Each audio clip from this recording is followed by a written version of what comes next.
It was supposed to be an ordinary night. Scout Willis, daughter of Hollywood legends Bruce Willis and Demi Moore, had slipped into her favorite sundress, a handmade, sun-washed cotton piece she'd bought from a local artist in Topanga. No designer logos, no glittering jewelry. Just her style and her truth. She and her longtime friend, Talia Renner, were heading to one of Los Angeles' most exclusive restaurants, the Montaloon. Known for its marble floors and celebrity clientele, it was a place Scout typically avoided. But Talia had convinced her. Just this once.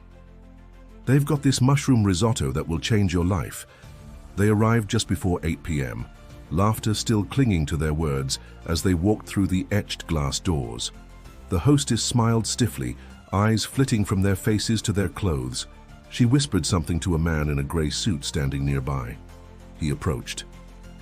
Miles Carter, the restaurant's manager, was tall, controlled, and wore his authority like a tailored coat. "I'm afraid we won't be able to seat you tonight," he said, folding his hands. Scout blinked. "Excuse me? Our dress code is elevated casual. Your outfit doesn't quite meet our standards." Talia bristled.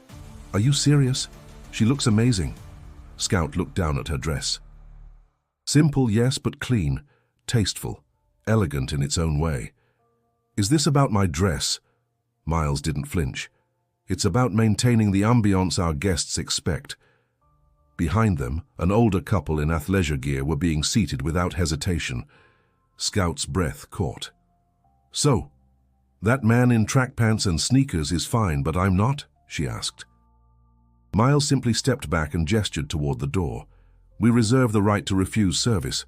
A few guests had turned their heads.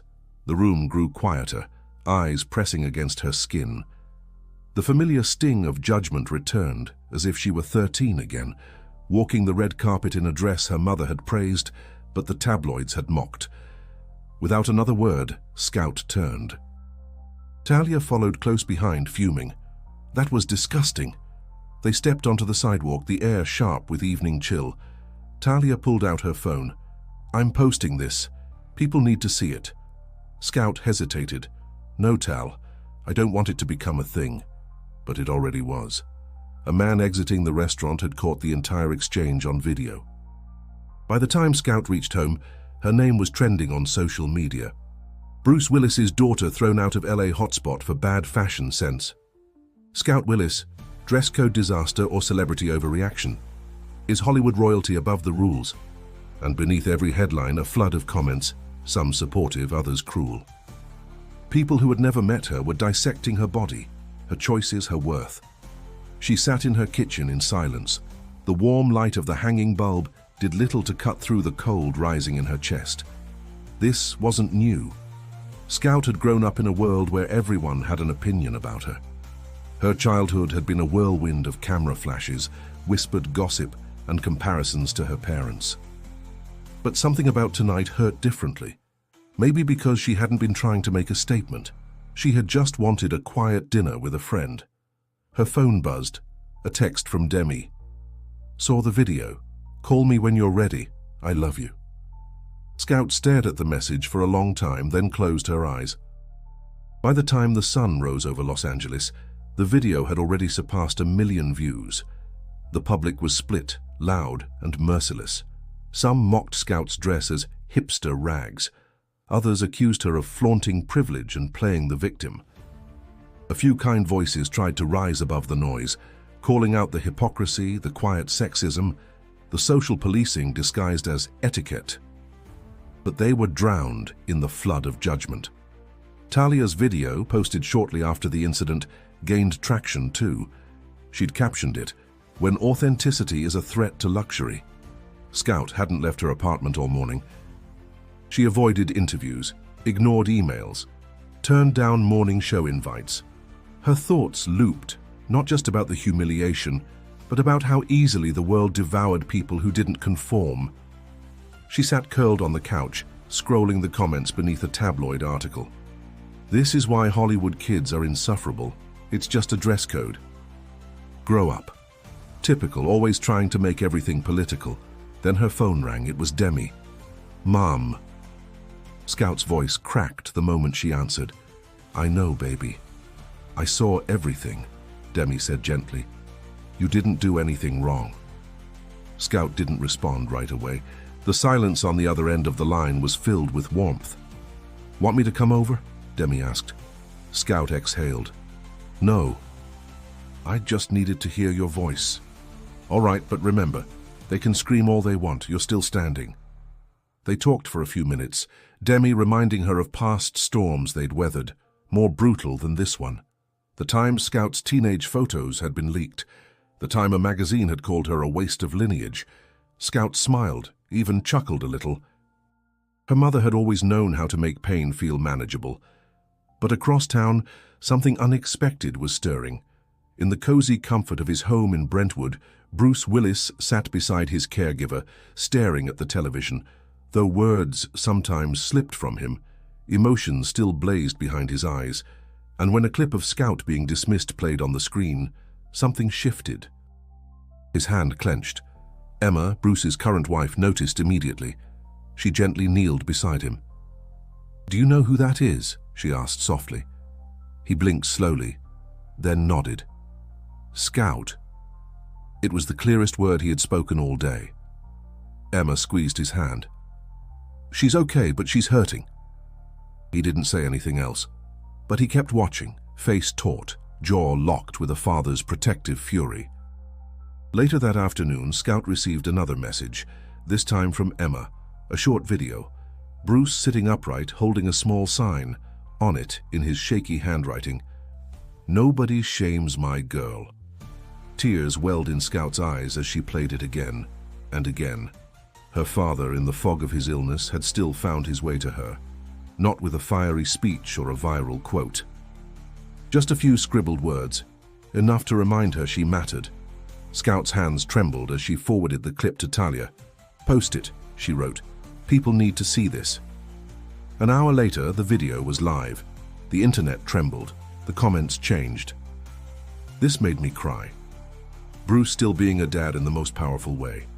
This family just redefined strength. Scout wasn't sure what would happen next, but she finally felt a sense of calm. She wasn't alone in this fight. Not with Demi's fire, not with Bruce's love, not with the voices that had begun to rise beside hers.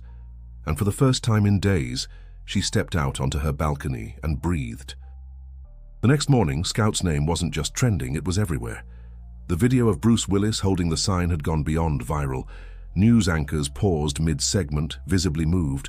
Journalists rewrote their takes, headlines softened.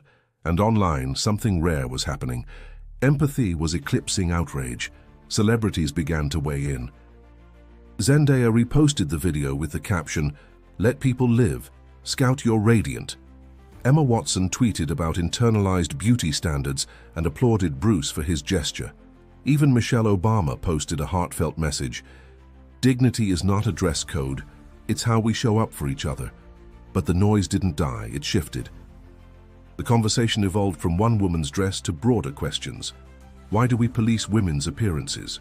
Why are certain bodies, aesthetics, and expressions deemed unacceptable in elite spaces? The Montelune restaurant's PR team scrambled.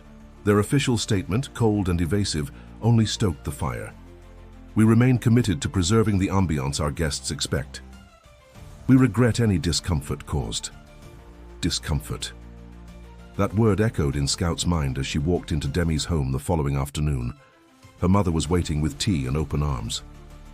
"They're missing the point," Scout said quietly. "They usually do," Demi replied, brushing a lock of hair from her daughter's face. "But we don't." They sat in silence for a moment before Scout spoke again. "Maybe I need to say something. Not on social media, not a viral post. Something thoughtful." Demi's eyes lit up. "An op-ed." Scout nodded slowly. "I don't want this to be about revenge. I want it to be about something bigger than me." And so she began to write. That night, as the city buzzed around her, Scout poured her soul into words. She wrote about growing up with cameras pointed at her face, about being called unladylike, weird, not glamorous enough. She described the way women's bodies were critiqued for sport, the constant pressure to be tasteful but bold, pretty but not vain, strong but not angry. She wrote about Bruce's illness, not as a tragedy, but as a prism through which she had learned the meaning of presence, of love that didn't need to be spoken to be understood. She wrote about how, in one moment, he'd reminded her of who she was. Not a celebrity's daughter, not a headline, but a human being worthy of dignity. The piece, titled "What My Father Taught Me in Silence," was published the next morning by The Atlantic. Within hours, it was shared by everyone from Reese Witherspoon to Trevor Noah. Suddenly, it wasn't just Scout's story. It was every woman who had been told her natural hair was unprofessional, every teenager who had been sent home from school for showing her shoulders, every non-conforming person who had ever been stared at, judged, or pushed out of the room. Meanwhile, back at the Montelune, staff whispered behind closed doors. Former servers reached out to Talia, sharing stories of internal policies that targeted certain customers, subtly but systematically. A few even went public. Talia, ever the firebrand, gathered them into a group chat, then launched a campaign. Dignity is not dress code. The movement picked up steam fast. Videos, stories, testimonials poured in. Scout stayed quiet, letting others speak. This wasn't about her anymore. It was about a culture that needed to change. Still, amid the whirlwind, Scout found herself recalling childhood moments, sitting on Bruce's lap while he read Where the Wild Things Are, dancing barefoot with Demi in the kitchen, the quiet family dinners filled with laughter and light. She had always felt like an outsider in the Hollywood machine.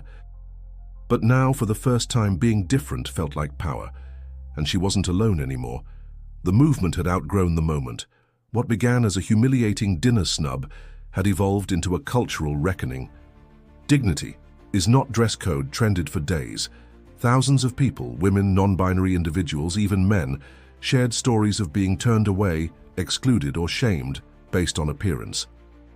Scout read them silently, heart heavy but emboldened.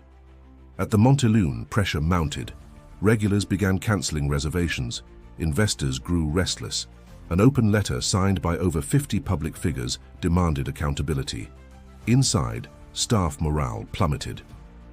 Whispers of discrimination lawsuits and internal policy leaks sent Miles Carter, the manager who had turned Scout away, into a defensive spiral. But Miles was proud. Too proud. He refused to apologize. "If we cave now," he told a meeting of senior staff, "we lose control of the brand." His voice, once calm and authoritative, now trembled with fear, masked as arrogance. Meanwhile, the Willis family moved with quiet power. Demi coordinated a roundtable discussion with activists, journalists, and fashion figures. Scout declined every late-night interview. "Let others speak," she said to Talia. "This isn't a PR tour. It's bigger than me." But she knew her presence mattered. When she walked into that round table wearing the same sundress from the night of the incident, there was an audible pause. Scout spoke briefly, gently. She quoted her father, "Nobody shames my girl." The room erupted in applause. The highlight of the week came at a gala for youth mental health, a cause Demi had long championed. Scout hadn't planned to attend. But then she saw the guest list. Bruce would be there, escorted by Emma and his nurse. It was his first public appearance in months. She put on a sleek black dress, not out of rebellion, but reverence, and arrived quietly, unnoticed, until she walked into the hall. Bruce was already seated near the stage. His face lit up the moment he saw her. Scout moved toward him, bent to hug him, and whispered, "You look amazing, Dad." He smiled, then reached into his coat pocket and pulled out a tiny note card. On it, 3 words written in careful print, "Still your dad." Scout blinked back tears. Later, when Bruce and Demi were invited on stage to accept a humanitarian award, the room fell to a hush. Demi stood tall, radiant, and spoke clearly. "Tonight isn't about fame or scandal. It's about how we treat people. It's about dignity. My daughter reminded us that respect doesn't require permission." Bruce, standing beside her, took the mic. For a heartbeat, the room held its breath. He looked at Scout, then at the crowd. "Be kind," he said slowly, carefully. It was enough. The applause roared. Talia, meanwhile, had become a voice for the movement's next chapter. She partnered with advocacy groups to publish a set of inclusive guidelines for public establishments, one that prioritized accessibility, cultural respect, and individuality. Influencers began filming themselves visiting high-end places in unconventional outfits, tagging "Dignity is not dress code." The videos were joyful, expressive, unfiltered. By now, the Montaloon was under siege, not from angry mobs, but from irrelevance. High-profile cancellations mounted. On a Monday morning, a leaked memo revealed that Miles Carter had been asked to resign. The restaurant issued a public apology, stating they would revisit all policies and commit to inclusion training. Scout read it over breakfast, setting the paper down with a quiet sigh. Not triumph, just closure. "I didn't need revenge," she told Talia. "I just didn't want the next girl to feel like I did that night." And with that, she stood, walked into the sunlight and smiled. Not for cameras, not for the internet, but for herself. Weeks passed. Life, as it always does, began to return to a rhythm. But something had shifted, not just for Scout, but for thousands of others who had seen themselves in her story. Scout found herself invited to speak at a major conference on fashion, identity, and cultural expression. The irony wasn't lost on her. "I never set out to be a spokesperson," she admitted during her talk. "But maybe that's exactly why I'm standing here." She wore the dress again, the one from that night. By now, it had become iconic. "This isn't rebellion," she said into the microphone. "It's recognition that who we are, as we are, is already enough." The audience gave her a standing ovation, not out of celebrity worship, but respect. She hadn't just endured the storm, she had redirected its energy into something constructive, beautiful, and alive. Later, Scout visited Bruce at his home in Brentwood. The garden was quiet, the breeze soft through the trees. He sat in his favorite chair beneath the old oak, a blanket across his knees. His eyes lit up when he saw her. "Hey, Dad," she said, crouching beside him. He took her hand, slow and deliberate. They sat together, wordless. She didn't need him to speak. She could feel everything in the way he held on. After a long while, Bruce turned to her, eyes glassy but aware. He whispered, "You did good, kid." Scout blinked, her throat tight. She rested her head on his shoulder. "So did you." That moment, quiet, simple, meant more than any trending hashtag or television appearance. It was everything. Back in the city, the Montalune reopened under new management, with new policies and a fresh approach. The once rigid dress code was revised into a simple guideline: respect the space, respect yourself, respect others. The wording came directly from Scout's op-ed. Demi continued her advocacy, partnering with youth programs to promote self-worth and authenticity. Bruce, though more withdrawn now, remained a symbol, a father's love made visible in a world that often overlooks it. Talia's movement, now a non-profit, began offering workshops and legal resources for those discriminated against in public spaces. She and Scout stayed close, their bond forged in fire, strengthened by purpose. And Scout? She didn't fade into obscurity. She didn't chase the spotlight either. She lived her life with the quiet confidence of someone who had been seen, doubted, dismissed, and still rose. In a rare interview months later, when asked how she felt about it all, she smiled and said, "It wasn't about the dress. It was about what people think they're allowed to do to someone when they believe they're better." She paused. "And the truth is, no one is better. We're just different. And that should be enough." Her words echoed far beyond the screen. If this story touched you, inspired you, or made you see things in a new light, make sure to hit that subscribe button. We share stories that challenge assumptions, amplify unheard voices, and remind us of our shared humanity. And before you go, click on the video suggested right here on the screen. You won't want to miss the incredible story of another Hollywood daughter who broke every mold to become a voice for change. Thank you for watching and for feeling this with us.